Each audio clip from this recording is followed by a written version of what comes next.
In a meticulously orchestrated campaign of deception, Hamas took Israel by surprise, employing an array of tactics spanning land, sea, and air.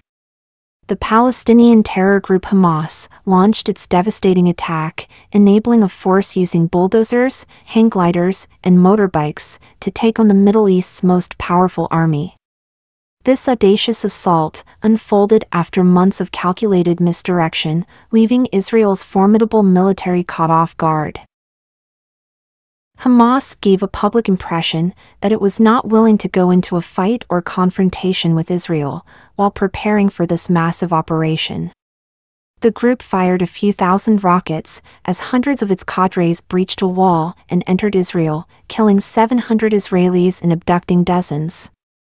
Israel has killed more than 400 Palestinians in its retaliation on Gaza since then. One of the videos from the attack showed an Israeli Merkava tank, which costs over $3 million, destroyed by a bomb dropped from above by a small drone. The Israeli military's unpreparedness for this sudden onslaught underscores the importance of readiness in the face of such unexpected aggression. The international community scrutinizes Israel's intelligence lapse because when something bad happens to you and you didn't know about it, that is clearly an intelligence failure. Just like the 26/11 attacks by Pakistani terrorists was an intelligence failure of India. At present, no one knows why the Israelis were unable to detect the Hamas attack, and it may be many months before the Israelis can answer that question. Israel's defense strategy focused on averting rocket strikes, securing borders, and early warnings. However, true defense transcends intelligence. It hinges on understanding the adversary's mindset and tactics. This, too, appeared to challenge Israeli forces. In my view, the Hamas attack fundamentally was not a feat of sophistication or innovation. At its core, it mirrored a textbook military operation, a coordinated assault encompassing land, sea, and air elements. While on a grand scale, Israel could and should have anticipated its occurrence. Given that the basic goal of Hamas is to destroy the state of Israel, a pattern that India is also confronting in its challenges from its adversaries. Of particular concern India faces are aerial assaults, especially those executed with power gliders. Powered gliders are typically slower moving and have smaller radar cross-sections compared to conventional aircraft. This can make them harder to detect by radar systems designed primarily for tracking faster-moving and larger targets. However, a gyrocopter, especially the Chinese PLA version, which is loaded out with 4 anti-tank guided missiles, poses a greater threat than the one used by Hamas. The gyrocopter also appears to be equipped with a small sensor turret under its nose, which could be used to locate targets, aim and guide the missiles, and facilitate more general surveillance and reconnaissance tasks. This leads us to a crucial question: is India poised to thwart a similar assault from groups operating out of Pakistan or even the Chinese PLA? Hamas lacked advanced weaponry, relying instead on years of meticulous planning, deception, and misdirection, like using rockets as cover fire, echoing a tactic employed by Pakistan along India's borders. India knows this very well, because the Pakistani military uses the same tactic to infiltrate its terrorists into Indian territory. Israel's advanced surveillance and air defense systems, while impressive, failed to foresee the magnitude of the impending Hamas attack.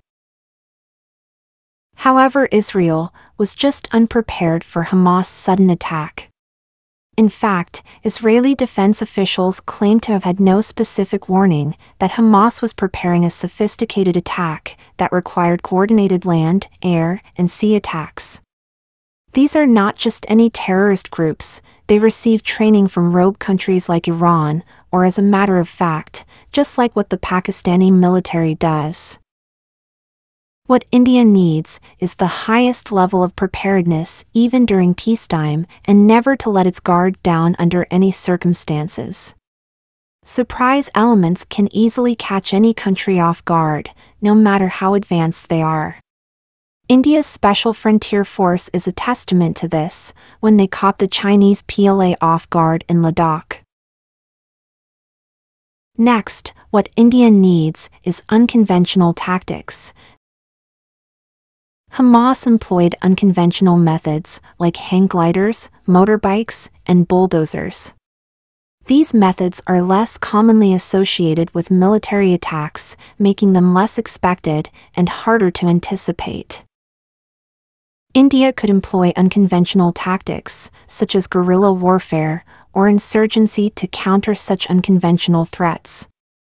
This approach allows for flexibility and adaptability. Civilian-military integration, which India has been utilizing for years, a proven strategy from the Kargil War, bolsters situational awareness and augments resources. Training personnel to think creatively and adapt to unconventional scenarios is crucial. This could involve scenario-based exercises and simulations. Utilizing tactics to mislead or confuse adversaries about Indian military capabilities and intentions can create uncertainty and disrupt their plans.